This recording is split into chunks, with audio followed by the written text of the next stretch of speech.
అమ్మా ఏం తింటున్నావు? మేమైతే ఆ హాస్పిటల్కి వచ్చినాం కదా. అమ్మ అయితే మధ్యలోనే అలసిపోయి కూర్చుందనమాట.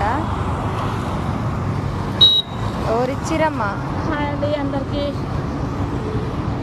నాకైతే ప్రాణం వణుకుతుంది. పాపం ఒక బుజ్జి వచ్చింది. ఆ బుజ్జి అయితే అరటి తెచ్చింది.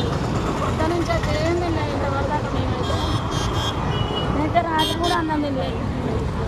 నాకు ఓపిక అయితలేదు. చచ్చిపోతే అట్టే ఉన్నా అని భయం అవుతుంది.